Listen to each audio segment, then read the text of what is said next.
제가 이제까지 살아온 것도, 그리고 예수 믿고 구원받아 하나님의 자녀가 된 것도, 그리고 이 자리에서 저 같은 사람이 목사가 됐다는 것은 말할 수 없는 하나님의 은혜인 것을 하나님께 영광을 드립니다. 미국에 윌리엄 호스트라는 분이 계시는데, 이분은 신문사 편집인으로 있으면서 비교적 넉넉한 생활을 했고 돈이 모이는 대로 취미 생활을 했습니다. 그는 골동품 수집가였고 귀중한 세계적인 미술품과 골동품을 수집하고 그것을 즐기며 사는 것을 인생의 생의 목적처럼 그렇게 살아왔습니다. 진귀한 미술품이 있다고 하면은 세계 어디라도 쫓아가서 그것을 사들이곤 했습니다. 이미 많은 귀중한 것들을 소장하고 있었습니다. 그런데 어느 날 유럽의 왕가에서 사용했던 도자기 하나가 있다는 정보를 알게 되었습니다. 잡지에서 그 그림을 보는 동안 그는 마음이 뛰었습니다. 아주 정신을 빼앗겼습니다. 저것을 꼭 내가 사야겠다.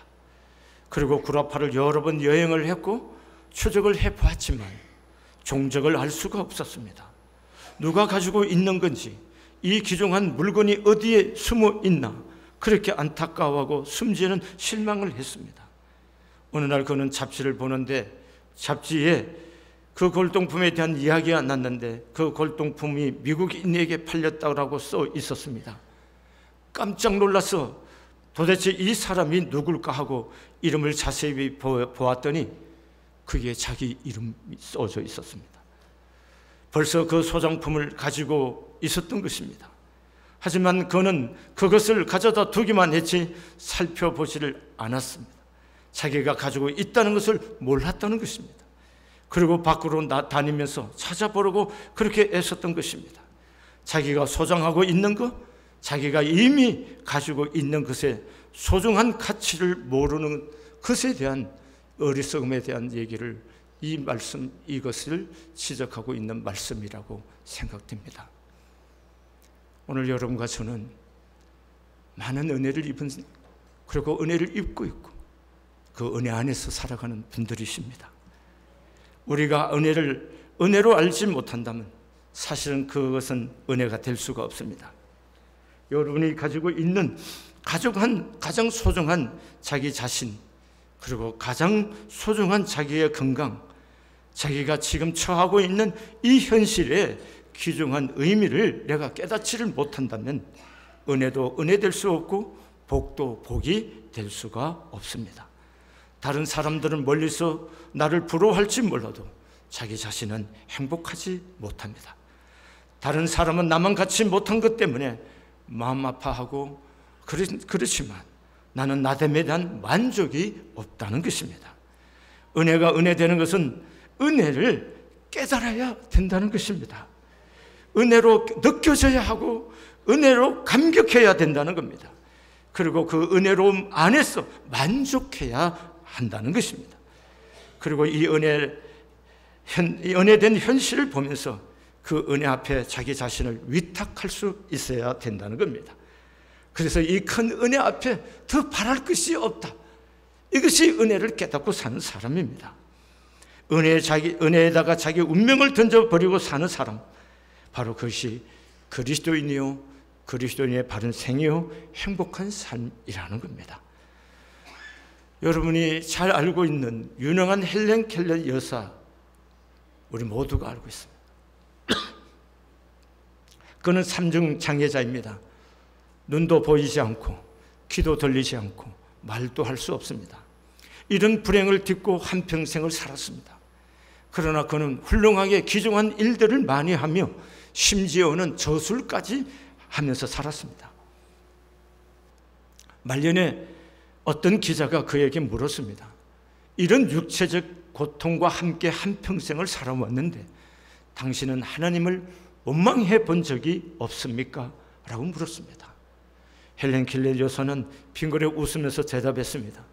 제가 하나님께로부터 받은 은혜를 헤아리는 것으로만도 시간이 없는데 그리고 하나님께 대한 감사를 하는 것으로도 부족한데 어찌 원망할 시간이 있겠습니까? 감사하고 그 은혜를 기뻐하는 것으로도 시간이 부족해요. 원망할 시간이 없다는 것입니다. 이 사람이 바로 은혜를 아는 사람입니다. 남들은 그를 불행하게 보았습니다. 그러나 그는 은혜를 아는 사람입니다. 세상을 떠날 때 그는 이렇게 유언을 합니다. 나의 일생은 참으로 아름다웠다라고 눈을 감았습니다. 이 어찌 행복한 사람이 아니겠습니까? 여러분과 제가 만약에 죽는 시간에 나의 일생은 참으로 아름답고 행복하다라고 고백할 수가 있겠습니까? 제가 아는 지인 한 분이 중앙일보 국장을 지내신 분이십니다. 그분이 지병으로 돌아가실 때 그 부인 사모님 되신 권사님이 곁에 있지를 못하고 출타 중에 별세하셨는데, 그때 그 권사님의 여자친구분들이 우리 국장님 별세할 때 계셨어요. 근데 마지막 숨을 거두면서 하신 말씀입니다. 우리 영경 엄마에게 꼭 전해주라고. 영경 엄마 만나서 참 내 인생이 행복했다. 고마웠다. 그렇게 말했습니다. 여러분, 우리가 일생을 살다가 갈 때에 여러분, 내 아내를 향해서 내가 당신을 만나서 참 행복했다. 고마워. 그렇게 우리가 살면서 가면 얼마나 좋겠습니까? 저는 그때 그 이야기를 듣고 나의 삶도 내가 마지막 할 때 내 아내를 향해서 내가 당신을 만나서 참 행복했고 고마웠다. 이렇게 말하고 갈 수 있다면 좋겠고 그렇게 살아봐야겠다 생각했습니다. 사랑하는 교회 여러분, 우리의 인생의 만남이란 게 그런 거 아니겠습니까?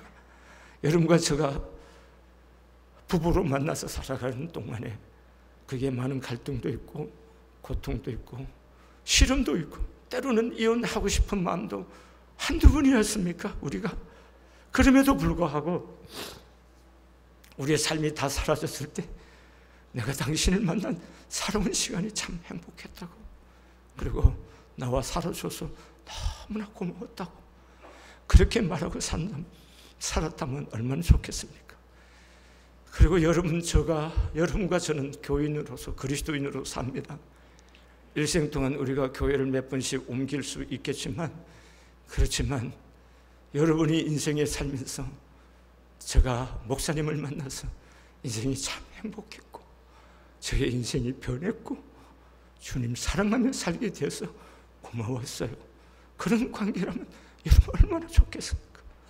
저 또한 여러분, 내 인생에 내가 만난 우리 교우들, 이분들을 만나서 내 인생이 행복했고 내 목회가 보람이 있었고 너무나 아름답고 어디를 가든지 우리 성안교회 교우들을 자랑할 수 있는 이런 우리들의 만남이라면, 그리고 이런 인생이라면 우리 모두가 얼마나 좋겠습니까? 여러분, 이것은 먼 곳에 있는 것이 아니고 서로에 대한 은혜를 아는 겁니다. 사랑을 아는 것이고 은혜를 아는 것입니다. 어떻게 은혜를 아는 건가? 깨닫는 겁니다. 여러분,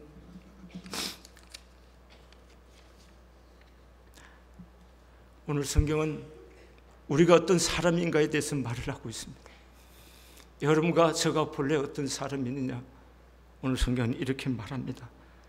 모든 사람이 죄를 범하였음에 하나님의 영광에 이르지 못하더니 그리스도 예수 안에서 구속으로 말미암아 하나님의 은혜로 값없이 의롭다 하심을 얻은 자가 되었다. 이렇게 말합니다. 에베소서 6장 1절과 6절에 너희의 허물과 죄로 죽었던 너희를 살리셨도다.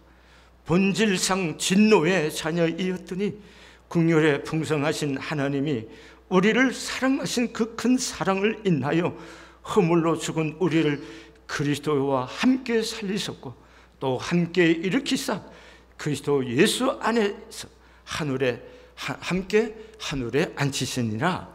이렇게 말씀하고 계십니다. 여러분과 저 원래 하나님 앞에서 보면 저주받은 인간들입니다. 진노의 자녀들입니다. 죄인이라서 하나님을 향하여 우리가 아버지라 부를 수도 없는 그런 인생들입니다. 오늘 성경은 말합니다. 율법으로 누가 의롭다함을 받을 수 있겠느냐? 누가 하나님 앞에 설 수가 있겠느냐는 얘기를 하는 겁니다. 그런데 우리가 어떤 율법으로도 하나님 앞에 설 수가 없는데 예수 그리스도의 피값으로, 그래서 그 피값으로 구속함을 받은 우리가 하나님께서 우리를 의롭다 하심으로 말미암아 하나님 앞에 자녀가 되었고 천국을 상속하는 하늘의 시민권을 가진 사람이 됐다는 것입니다. 이것이 은혜가 아니고 무엇이겠느냐? 여러분, 이것은 받을 만한 자격이 있어서 여러분과 제가 받은 것이 아니고 하나님께서 값없이 여러분과 저를 향해서 베푸신 은혜라는 겁니다. 이런 값없이 받은 하나님의 은혜를 여러분과 저는 이미 받고 사는 사람. 우리는 현실을 사는 사람들이라 돈의 문제도 있고 또 먹고 입고 사는 문제, 이 땅에서 여러 가지 문제 앞에서 노출되어 사는 사람들입니다. 그래서 그런 현실의 문제가 우리를 짓누를 때가 있고 그것 때문에 우리가 좌절하고 실망하고 분노하기도 합니다. 그러나 그리스도인 여러분과 저는 깊이 한번 생각해 보세요. 우리들도 육체를 입은 인간으로서 이런 제약을 받고 제한 속에 헛떡거리는 사람들이지만, 그러나 여러분과 저는 근본적인 문제를 해결함을 받고 사는 사람. 그게 뭡니까? 죄사함을 받고 하나님의 아들이 되고 딸이 되고 천국의 시민권을 가진 사람으로서 죽음을 두려워하지 않고 하나님의 나라를 보면서 살아갈 수 있는 사람들로 우리가 그렇게 큰 은혜를 입고 이미 여기 있다는 겁니다.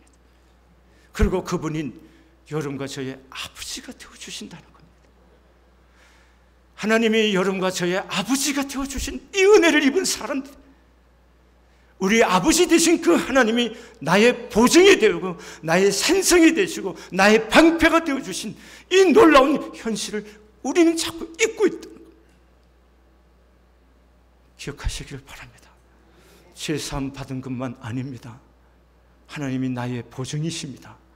하나님 나의 산성이시고 나의 목자가 되셔서 여러분과 저의 삶을 이끌어가는 선한 목자가 되시는 분이십니다. 그분이십니까?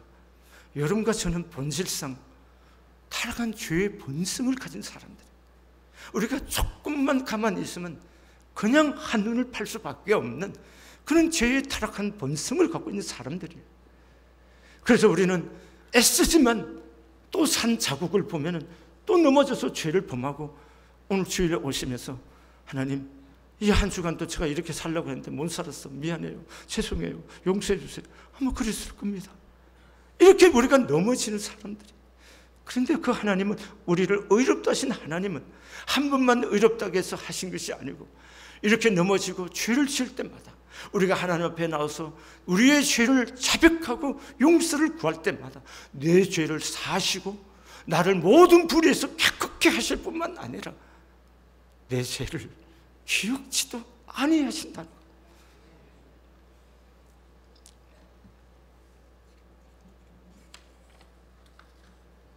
이사야서 43장 25절에 이렇게 말합니다. 나하고 나는 나를 위하여 내 허물을 도말하는 자니 내 죄를 기억하지 아니하리라.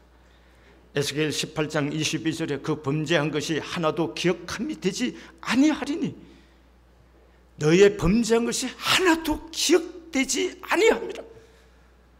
사람은 우리가 상처를 받고 상처를 주면 속상함이 가슴속에 계속 남아있어요. 잊혀지지 않아요.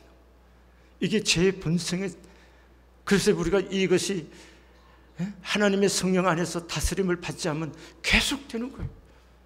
그런데 말입니다, 우리 하나님은 여러분과 저를 그렇게 다스리지 않는다는 거예요.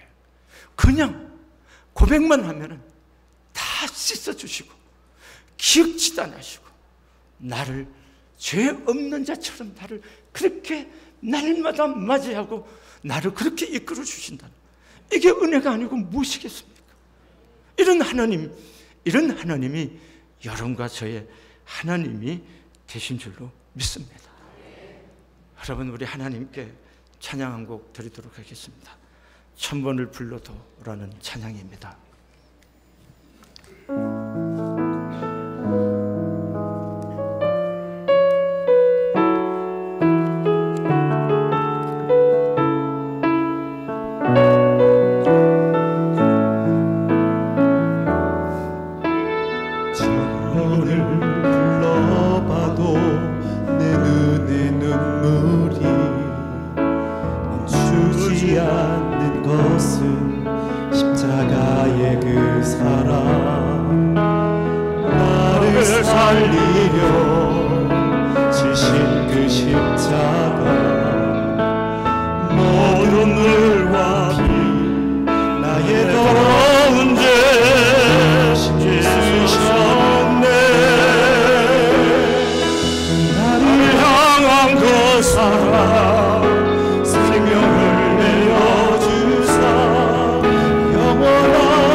여러분과 저의 죄를 기억하지 않으시고 우리의 죄악을 따라 갚지 않으시는 그 하나님의 자비와 은혜 안에서 우리가 감사와 찬양으로 하나님께 나아가며 모든 죄에서 돌이키는 믿음의 결단이 오늘 우리 안에 이루어지기를 소원합니다.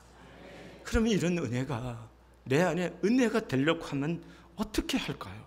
이게 깨달음이라는 겁니다. 깨달음이 이렇게 중요한 겁니다. 어쩌다가 남편이 결혼 10년 만에 집에 돌아오면서 그래도 큰맘 먹고 장미꽃 한 송이를 사왔다고 생각합시다. 이 장미꽃 한 송이를 사오는 이 남편, 이 의미를 아는 사람은 감격할 겁니다. 그러나 의미를 모르고 보면은 그까지 장미꽃 한 송이 무슨 소용이 있겠습니까? 의미를 모르는 사람에게는 그 순간에 그 장미꽃 한 송이는 쓰레기통으로 갈 겁니다. 그러나 남편이 사온 그 장미꽃의 의미를 아는 아내는 감격할 것 아니라 그 장미꽃은 거꾸로 걸러져서 한 달이 아니고 1년을 가고 어쩌면 2년을 갈 수도 있는 거 아니겠습니까? 여러분, 무엇이 그렇게 우리를 감격하게 할까요? 결국은 내가 받은 은혜를 깨닫는 데서부터 시작되는 겁니다. 여러분, 우리가 여기 계신 분, 우리가 또 자녀이기도 하고 부모이기도 하고, 지금 아직 미혼인 우리 청년들에게는 아직 자녀로서만 있어서 잘 모르겠지만, 우리가 살아가면서 옛 어른들, 우리 세대 사람들은 부모님을 통해서 그 애틋한 사랑을 표현을 받으면서 산 사람이 사실은 많지를 않습니다.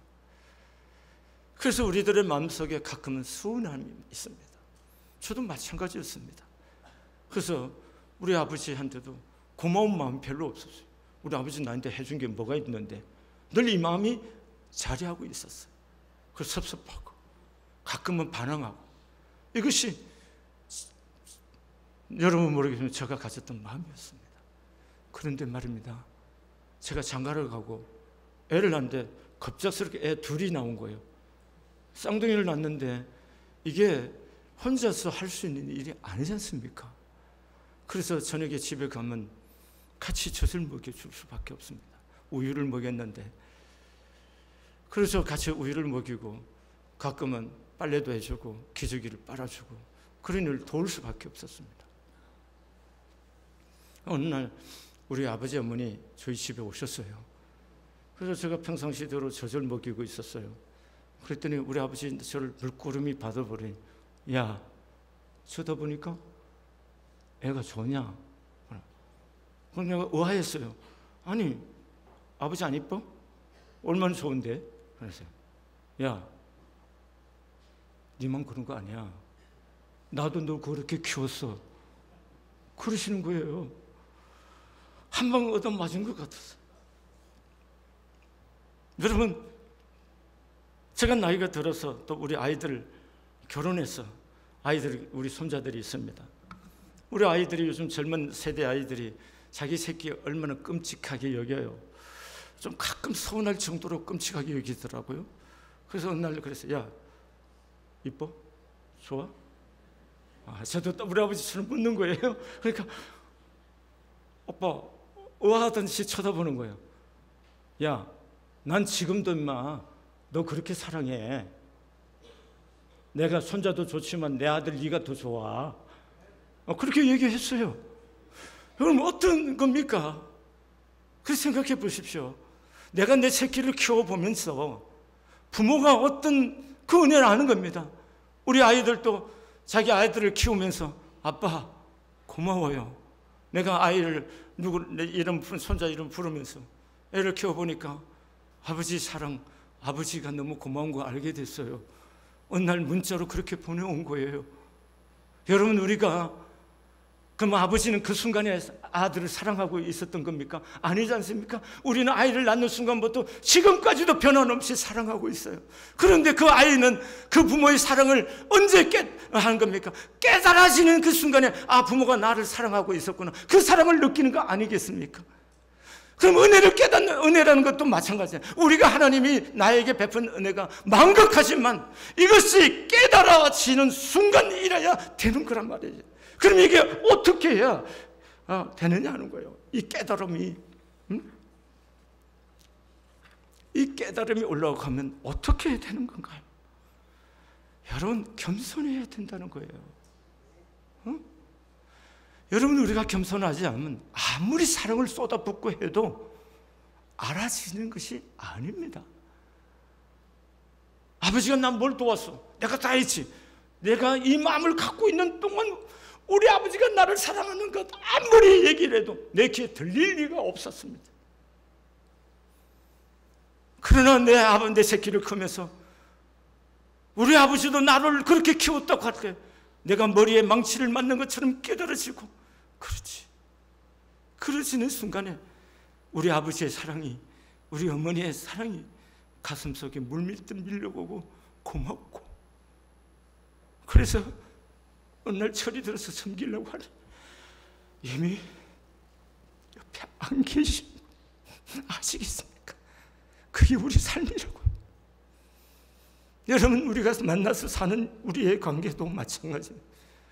우리가 그런 사랑의 관계를 깨닫지 못하고 있어 어느 날 우리 곁도 다 떠난 다음에 그랬었지, 그래, 그분이 나를 사랑해 줬지. 그래, 나를 아껴주고 섬겨줬지. 이런 마음, 그 순간에 우리들 곁에 모두가 떠난 삶이에요. 인생이란 게 그런 겁니다. 그러면 어떻게 해야 이런 은혜가 우리 안에 깨달아지고 지속될 수 있을까요? 그것은 바로 겸손이라는 거예요. 나를 조금만 작게 여기면 깨달아지는 겁니다. 여러분, 남편을 향해서 조금만 마음을 낮췄으면 그 남편이 나를 사랑하는 것이 보여지고 깨달아지는 거예요. 내 아내를 향해서 조금만 마음 낮추면 내 여자가 나를 향해서 얼마나 아름답고 살고 있는 것이 깨달아지는 거예요. 근데 내가 널 만나서 살아주는 거야? 이 문둥이 같은 놈아? 우리가 혹시라도 그런 마음을 갖고 있다면, 그 마음이 있는 순간에는 절대로 고마운 마음이 생길 리가 없고 감사가 들지 않는 거예요. 그런데 저 남자가 나 같은 거 만나줘서 너무 고맙다. 저 여자가, 내 아내가 나 같은 남자 만나서 고생하며 살아준 것이 너무나 고맙다. 이렇게 내 스스로를 작게 여기면은 그 순간에 내 남편, 내 아내가 무한히 커 보이고 자랑스러워 보이고 고맙고 행복해지는 거예요.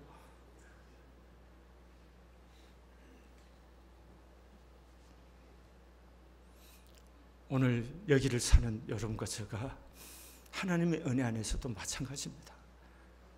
언제 여러분이 은혜 받았습니까? 한번 생각해 보세요. 예배를 드리면서 받았던, 은혜를 받은 때를 기억해 보세요. 여러분이 갈급하고 겸비한 마음으로 하나님을 찾을 때가 아니었습니까? 그때 여러분이 하나님의 말씀으로 은혜 받고 하나님 앞에 새로워지지 않았습니까? 근데 그 은혜가 지속되지 못한 이유가 어디 있는 건가요? 어느 순간인가 모르게 내 마음이 높아져 버렸기 때문에 은혜가 은혜되지 않고 예배를 통해서 은혜를, 내 안에 은혜가 담겨지지 않는 거 아닙니까? 여러분, 우리 모두가 정말 보잘것없는 여러분과 나를 하나님이 이렇게 은혜를 주셔서 하나님의 전에 와서 하나님의 아들이 되고 딸이 되게 해주시고 천국을 바라보는 이 믿음의 소망을 갖고 지금 여기를 살아가게 해주셨던 이 은혜가 조금이라도 깨달아진다면 하나님 앞에서 마음을 내려놓고 겸비하면 매 순간 예배를 드릴 때마다 여러분 하나님을 경험할 거고 하나님의 은혜를 체험해 갈 거고 그 은혜가 지속적으로 여러분들의 삶을 윤택하고 영혼을 강건하게 만들어주게 될 줄로 믿습니다. 소원합니다. 여러분과 제가 하나님 앞에서 겸비해질 수 있기를 진심으로 소원합니다. 기도하시겠습니다. 하나님 아버지, 아무것도 아닌 저희들 눈을 띄워 예수가 구주 되심을 알게 해주시고 그 예수 믿음으로 말미암아 죄 사함을 받고 하나님의 자녀가 되는 이 영광스러운 은혜를 입혀주시고 그럼에도 불구하고 또 부족하고 허물이